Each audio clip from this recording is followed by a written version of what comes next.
அன்பார்ந்த மக்களுக்கு வணக்கம். நான் உங்கள் கார்த்திக் பிள்ளை அண்ட் வெல்கம் டு தி கேடி. கள்ளக்குறிச்சி மாவட்டம் பிரைவேட் ஸ்கூல் 12th படித்த ஒரு மாணவி மேலே இருந்து குதித்து தற்கொலை பண்ணிக்கொண்ட ஒரு சம்பவம். அந்த சம்பவம் தொடர்ச்சியாக போடப்பட்ட சார்ஜ் ஷீட்டோடைய ப்ரொடெஸ்ட் பெட்டிஷன் இன்றைக்கி ஹியரிங் வருது மக்களே கள்ளக்குறிச்சி நீதிமன்றத்தில். என்ன நடந்துச்சு இன்றைக்கி? ஏன்னா பலதரப்பு பலவிதமாக சொல்கிறாங்களே, என்ன உண்மையாக நடந்துச்சு எல்லாத்த பற்றி டீட்டெயில்டாக பார்க்க போகிறோம் இந்த பதிவில்.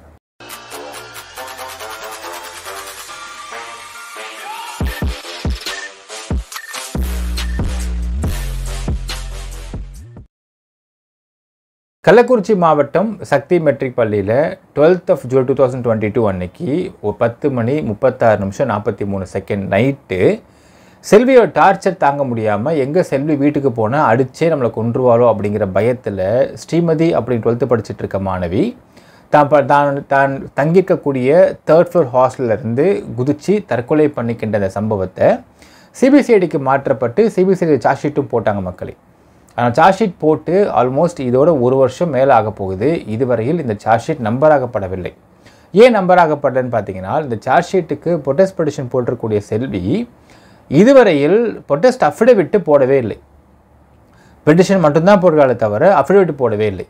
ஸோ இன்றைக்கி இந்த வழக்கு மறுபடியும் விசாரணைக்கு வருகிறது. விசாரணைக்கு வந்தபொழுது காலையில் விசாரணைக்கு வந்தப்போ ஆஸ் யூஷுவல் இவங்க தரப்பில் பாப்பா மோகன் அவர்கள் அப்பியர் ஆகலை, கூட ஜூனியர் அப்பியர் ஆயிருந்தாப்புல. அவர் ஃபஸ்ட்டு வந்து இப்போ இந்த ஹியரிங் அப்படிங்கிறது அரசு தரப்பு கொடுக்க வேண்டிய கவுண்டருக்கான ஹியரிங். இப்போ நம்ம நேத்தியே வீடியோ பார்த்தோம், நமக்கு தெளிவாக பார்த்துருந்தோம். அரசு தரப்பு இது எல்லாத்தையுமே ஆரம்பத்திலிருந்து விழுப்புரம் குற்றவியல் தலைமை நீதிமன்றத்தில் நடந்த மொத்த ப்ராசஸுக்கும் எல்லாத்துக்கும் ஒவ்வொன்றும் கவுண்டர் கொடுத்து முடிச்சாச்சு. இப்போ மறுபடியும் கள்ளக்குறிச்சியில் முதலேருந்து ஆரம்பிக்கிற மாதிரி இருக்குது. இதுக்கு திரும்ப கவுண்டர் கொடுக்கணும். எப்படி கொடுப்பாங்க அதிகபட்சம் நம்ம எதிர்பார்க்கலான்னு பார்த்தீங்கன்னா, இவங்க கேட்டிருக்கூடிய மொத்தத்தையும் ஆக்சுவலாக வந்து டிஃப்ரெண்ட் கவுண்டர்ஸ் கொடுத்துருப்பாங்க ஆன் டிஃப்ரெண்ட் அக்கேஷன்ஸில். மொத்தமாக கிளப் பண்ணி மேலே வந்து டைட்டில் மட்டும் மாற்றி கொடுக்க போகிறாங்க. அதான் கொடுக்க முடியும், அதிகபட்சம் கொடுக்க போகிறாங்க மக்களே. ஆனால் இன்று காலையில் இதுக்கு விசாரணை ஆரம்பிக்கும் பொழுது அடிஷ்னல் பப்ளிக் ப்ராசிக்யூட்டர் அவர்கள் வரல. காலைல ஃபஸ்ட்டு வரல. அவர் ஏன் வரல அப்படிங்கிற காரணம் லாஸ்ட்டாக நான் சொல்கிறேன் மக்களே. ஸோ வரல, பாஸ் ஓவர் பண்ணப்படுகிறது. வந்துருவாங்கன்னு சொல்கிறாங்க, பாஸ் ஓவர் பண்ணப்படுகிறது. வித்தின் ஒரு 2-3 கேஸ் போனோன்னு அவர் வந்துட்டார். திருப்பி இந்த கேஸ் வந்து பாஸ் ஓவர் பண்ண கேஸ் திரும்ப வந்து ஹியரிங் எடுக்கிறாரு நீதியரசர் அவர்கள். எடுத்தவுடனே இவங்க கேட்குறாங்க, சிலதப்பு கேட்குற விஷயம் பார்த்தீங்கன்னா எஃப்ஐஆர் புக்கு ஜிடி ஃபார்மாலிட்டின்னு கேட்குறாங்க. அப்போது இது எல்லாத்துக்கும் கவுண்டர் பெட்டிஷன் போடணும். அரசு தரப்பு சொல்கிறாங்க கவுண்டர் பெட்டிஷன் நான் போடுறேங்க, ஐ நீட் சம் டைம் அப்படிங்கிறாங்க. அரசு தரப்பு வக்கீல் சொல்கிறார். அப்புறம் இவங்க ஜட்ஜி சொல்கிறாரு, இதெல்லாம் எப்படி கொடுக்குறீங்களா இல்லையா அப்படின்னு கேட்குறாரு. அப்போ சொல்கிறார், இல்லை சார் நான் கவுண்டரில் மென்ஷன் பண்ணுறேன் அப்படிங்கிறார். அப்போ அவர் சொல்கிறாரு, நீங்கள் கவுண்டரில் தெளிவாக மென்ஷன் பண்ணி போடுங்க, ஏன் லேட் பண்ணுறீங்க, சீக்கிரம் பண்ணிவிடுங்க அப்படிங்கிறார். சரிங்க கண்டிப்பாக பண்ணுறேன் சார் அப்படிங்கிறார். அடுத்தது சிசிடிவி ஃபுட்டேஜ் வந்து 25 வீடியோ வந்து ஓப்பன் ஆகலைன்னு சொல்கிறாங்க, என்ன சொல்ல போகிறீங்க கேட்குறாரு. அப்போது அரசு தரப்பு ஏபிபி சொல்கிறாரு, சார் அது வந்து அன்லெஸ் அண்ட் அன்டில் நமக்கு வந்து ஸ்ட்ராங்கான இவங்களுக்கு கான்ஃபிகரேஷன் ப்ராப்பராக இருந்தால் ஓப்பன் ஆகும்னு சொன்னோடனே அதுக்கும் ஜட்ஜி சொல்கிறாரு, அது வேணால் வந்து உங்கள் கவுண்டர் அஃபிடவிட்டில் சேர்த்து போட்டு விடுங்க. அதே மாதிரி சப்போஸ் உங்களுக்கு தேவைன்னா ஒரு எக்ஸ்பர்ட்டோடைய ஒப்பீனியனும் வச்சு நீங்கள் இதை கொண்டு வந்து கோர்ட்டில் வந்து நீங்கள் சொல்லுங்கன்னு சொல்கிறார். என்னென்னால் எக்ஸ்பர்ட் ஒப்பீனியன் கொண்டு வந்து இது வந்து பண்ணக்கூடிய ஓப்பன் ஆகக்கூடிய ஃபுட்டேஜ் தான். இவங்க தரப்பில் வந்து இந்த ஃபுட்டேஜ் ஓப்பன் ஆகலை அப்படிங்கிறதுக்கு இவங்க தான் மிஸ்டேக்கை தவிர இவங்க தரப்பில் ப்ராசிக்யூஷன் மிஸ்டேக் கிடையாது அப்படிங்கிறதை அது தெளிவுபடுத்த சொல்கிறார் நீதியரசர் அவர்கள். அடுத்து 3வது பார்த்தீங்கன்னா they're asking for CTR and IPDR, அதுக்கும் அவர் கவுண்டர் போடுறேன்னு சொல்கிறார். இப்போ இதில் ஒரு சின்ன குழப்பம் இருந்தவங்க என்னென்னு பார்க்கலாம், 14 பேர் கேட்டிருக்காங்க. 14 பேர் சிடிஆர் ஐபிஆர் அப்படிங்கிறது ஒரு 14 பேருடைய பர்சனல் இன்ஃபர்மேஷன்ஸ். இதனை வந்து தாரவாத்து கொடுக்கறது அப்படிங்கிறது முடியாத ஒரு விஷயம்தான், இதை கொடுக்கவும் மாட்டார்கள். ஸோ அதை பற்றியும் அவர் கவுண்டரில் போட போகிறதா சொல்கிறாங்க. இப்போ இது 3 நடந்த விஷயம் மக்களே. இது நடந்த உடனே ஜட்ஜி சொல்கிறாரு, ஏன் லேட் பண்ணுறீங்க, கவுண்டரை போட்டு சீக்கிரம் கவுண்டர் போடுங்க, எல்லாத்தையும் நான் சொல்லணுமா அப்படிங்கிறார். இப்போ என்ன அர்த்தம்னா மக்களே, இந்த வழக்கு 1 வருஷம் இழுத்துக்கிட்டு இருக்கு, இந்த வழக்கை சீக்கிரம் முடிச்சு விடுங்க. உங்கள் தரப்பில் வெயிட்டிங். இப்போ ஆல்ரெடி விழுப்புரத்தில் கிட்டத்தட்ட 9 மாதம் 10 மாத காலம் நடந்து எல்லாமே ஆரம்பத்தில் வந்தாச்சு. இப்போ மறுபடியும் இது நடந்துக்கிட்டு இருக்கு, சீக்கிரம் முடிங்கன்னு சொல்கிறார் நீதியரசர் அவர்கள். சரி மக்கள், இப்போது இதில் அரசு தரப்பு வக்கீல் ஏன் இன்னைக்கு கவுண்டர் போடலை அப்படிங்கிற ரீசனையும் பார்த்துடலாம். கடந்த 3 நாட்களாக கள்ளக்குறிச்சி மாவட்டம் கச்சிராப்பாளையத்தில் என்க்ரோச்மெண்ட்டாக கட்டப்பட்டிருந்த வீடு மற்றும் கடைகளை அகற்றக் கோரி ஹைகோர்ட் ஆர்டர் வந்துருச்சு. இப்போ இந்த ஹைகோர்ட் ஆர்டரை பயன்படுத்தி அங்கே இருக்கக்கூடிய அந்த நகராட்சி அதை ரிமூவ் பண்ண ட்ரை பண்ணால் அங்கே மக்கள் பிரச்சனை பண்ணுவாங்க. அதற்கு அசிஸ்டன்ட் ஏபிபியாக இருக்கக்கூடிய இவர் தான் மக்கள்கிட்ட சொல்லணும், இந்த மாதிரி ஆர்டர்ஸ் இருக்குது, இந்த மாதிரி இருக்குது. ஃபஸ்ட்டு நேரத்தில் ஆடியோ போயிருப்பாங்க, இவர் போயிருப்பாங்க. ஒட்டுமொத்த போலீஸ் இன்றைக்கி பார்த்தால் மக்களே, இன்றைக்கி ஏதாவது இடிக்கிறாங்க, ஒட்டுமொத்த கள்ளக்குறிச்சி டிஸ்ட்ரிக்ட் போலீஸும் மொத்த பேர் அங்கே தான் இருக்காங்க. ஸோ லா அண்ட் ஆர்டர் ஏற்படக்கூடாதுன்னு இல்லாமல் எல்லாமே ரொம்ப கண்ணுங்கருத்தும் பார்த்துட்டு இருந்திருக்காங்க. ஸோ அங்கே ஏபிபியும் மக்கள்கிட்ட இதை ஆர்டரை படித்து காமிச்சு எக்ஸ்பிளைன் பண்ணி இது தப்பு இல்லைங்க, இது கோர்ட் ஆர்டர்னு சொல்லி புரிய வைக்கணும். நோட்டீஸ்லாம் கொடுத்துருப்பாங்க, எல்லாம் பண்ணியிருப்பாங்க. பட் இன்ஸ்பைட் ஆஃப் தட் ஒரு லா அண்ட் ஆர்டர் இஷ்யூ ஏற்பட்டுருச்சுனால் சிக்கல் வந்துன்ற காரணத்தினால ஏபிபி அங்கே போயிருந்தார் அப்படிங்கிற தகவலும் வெளியாச்சு மக்களே. சரி, இப்போ அடுத்து இன்னொரு விஷயம் பார்க்கணும். சார் ஆல்ரெடி போட்டது தானே சார், இதை ஏன் இன்றைக்கி போட்டிருக்கலாமேன்ற சந்தேகம் நமக்குமே இருந்துச்சு மக்களே. அதையும் நம்ம தெளிவுபடுத்துகிறோம். ஏனென்றால் விழுப்புரம் நீதிமன்றத்தில் ஒரு முறையும் 91 பெட்டிஷன் போடுவாங்க. போட்டால் ஒவ்வொரு முறையும் அதுக்கான கவுண்டர் கொடுத்துட்டே இருப்பாங்க ப்ராசிக்யூஷன் சைட்லேருந்து.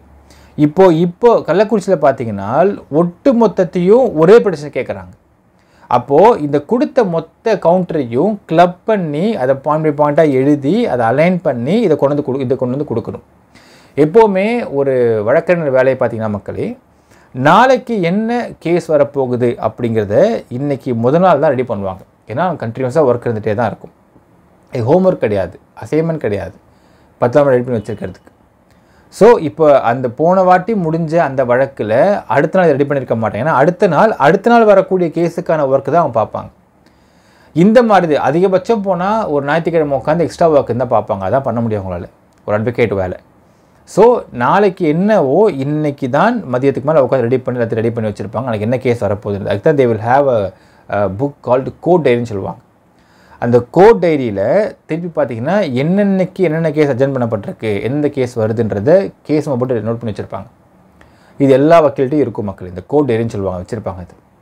ஸோ அந்த கோர்ட் டைரி மூலியமாக நாளைக்கு என்ன கேஸ் வருதுன்றதை பார்த்து இன்றைக்கி பண்ணணும். தொடர்ந்து கடந்த 3 நாட்களாகவே இந்த கச்சிராப்பாளையம் இருக்கக்கூடிய என்க்ரோச்மெண்ட் அகற்றுவதற்கான வேலை மும்மரமாக போயிட்டு இருந்திருக்கு. இன்றைக்கி தான் இடிக்க போகிற நாள் வேறு. ஸோ அதனால் இவங்களால் ஒர்க் பண்ணும்போது நேற்று நைட்டெல்லாம் நேற்று ஈவினிங்லாம் மீட்டிங் இருந்துச்சுன்னு ஒரு தகவலும் வெளியாக இருக்குது மக்களே. ஸோ அதன் காரணமாகத்தான் இன்று ஏபிபியால் இந்த கவுண்டரை சப்மிட் பண்ண முடியல அப்படிங்கிற தகவலும் வெளியாக இருக்குது மக்களே. அடுத்த முறை நான் இந்த கேஸ் அட்ஜர்ன் டு 19/6/2024, அநேகமாக 19/6.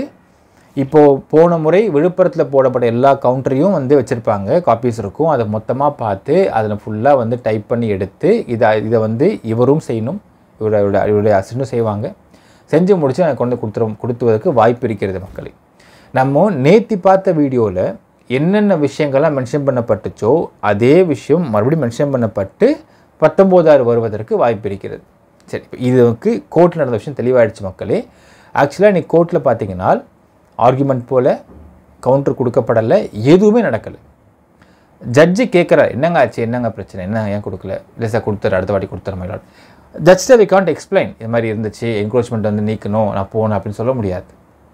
ஸோ அதனால் அவங்க டைம் கேட்குறாங்க, அடுத்த வாட்டி கொடுத்துட்றாங்க. அப்போது இது என்ன, அது என்ன, இது என்ன, டக்குன்னு கொடுங்க, எல்லாரும் சொல்லிட்டு உட்காந்துருக்க முடியுமா அப்படின்னு கேட்குறாரு. அவ்வளோதான் விஷயம். மற்றபடி இந்த கேஸ் நடந்தது நாட் லெஸ் தென் 3 minutes மக்களே. 3 நிமிஷத்தில் முடிஞ்சு போச்சு மொத்தமாக இந்த வழக்கு.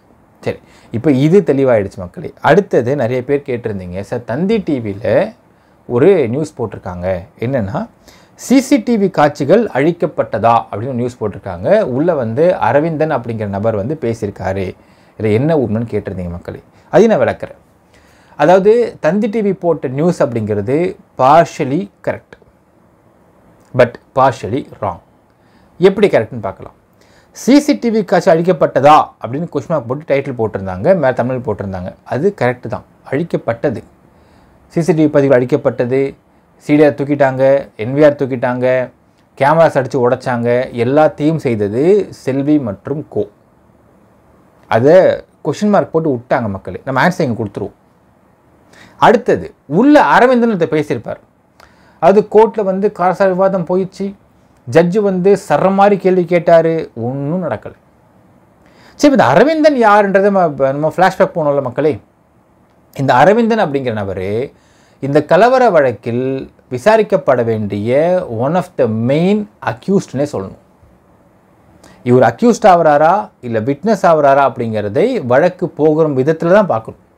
ஏனென்றால் தந்தி டிவி மட்டும்தான் 17th ஜூலை 2022 அன்னைக்கு கலவரம் நடந்த அன்னைக்கு அது வரைக்கும், அதாவது யோசிச்சு பாருங்கள் மக்களே, 13th போராட்டம் போட மாட்டோம் உட்காந்துருக்குறாங்க. எதுக்கு போராட்டம் பண்ணாங்கன்னு செல்வி தரப்புக்கு நல்லாவே தெரியும். ஆனால் இதை கவர் பண்ணக்கூடிய மீடியா யாருக்குமே ஒரு குழப்பமாக தான் இருந்துச்சு.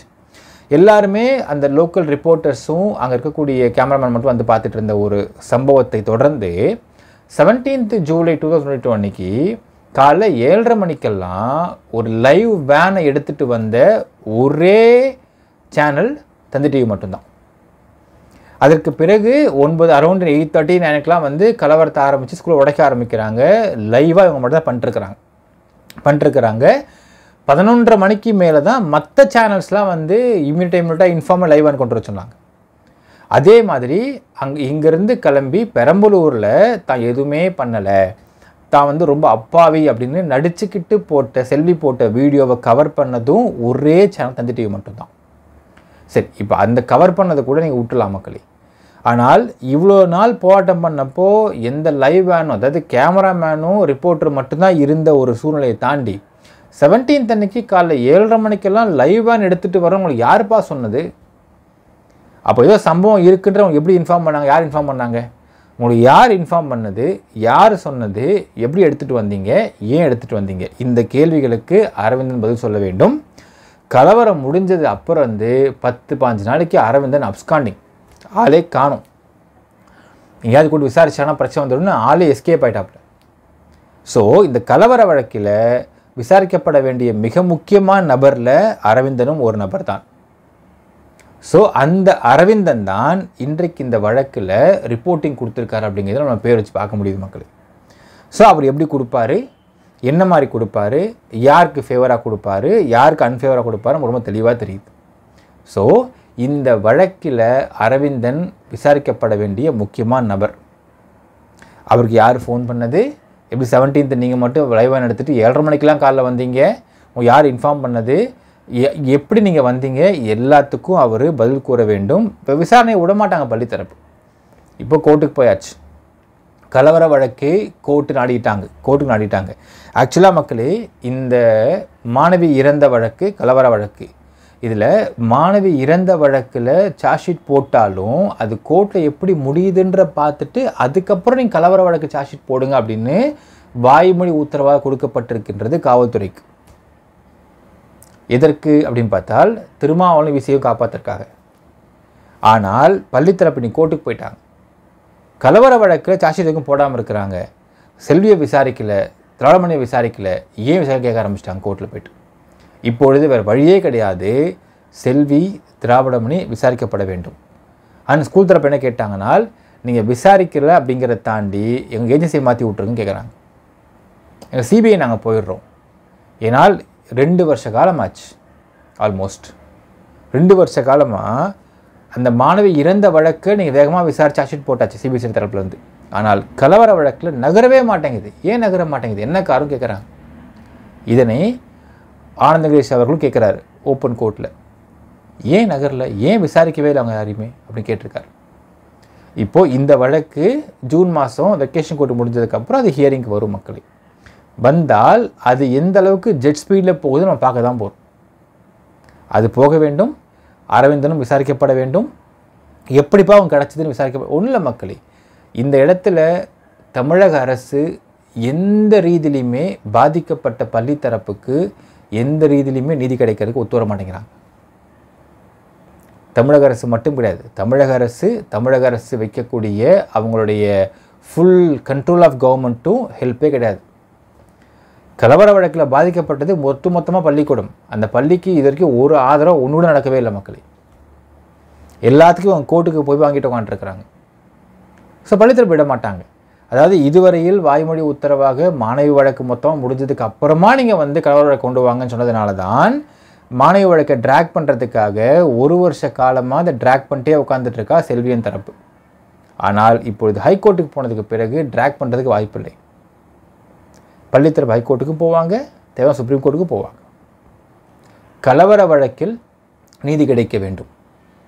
ஒரு விஷயம் பாருங்கள் மக்களே, இந்த மாணவி வழக்கில் நீதி வேணும் கேட்கக்கூடிய செல்வி இதுவரையில் ஒரு பெட்டிஷனராக அந்த இன்வெஸ்டிகேட்டிங் ஆஃபீஸருக்கு 8 முறை சம்மன் கொடுத்தும் சிபிசிஐ கிட்ட போய் விசாரணைக்கு போகவே இல்லை, ஒத்துழைக்கவே இல்லை. ஆனால் இவ அலீஜ் பண்ணக்கூடிய பள்ளித்தரப்பு பலமுறை விசாரணைக்கு போயிட்டு வந்துட்டாங்க. கலவர வழக்கிலும் அவங்க விசாரணைக்கு போயிட்டு வந்துட்டாங்க. இதுவரை நீங்கள் பார்த்தா தெரியும் உங்களுக்கு. சிம்பிள் நீங்கள் பாருங்கள், தமிழக அரசாங்கம் எப்படி செல்விக்கு ஆதரவாக போயிட்டு இருக்காங்கன்ற நம்ம சிம்பிள் எக்ஸாம்பிள் பார்த்துடலாம். மாணவி வழக்கில் இதுவரையில் பெட்டிஷனராகவும் விசாரிக்கப்படாத செல்வி, கலவர வழக்கில் அக்யூஸ்டாக கூட விசாரிக்கப்படாத செல்வி.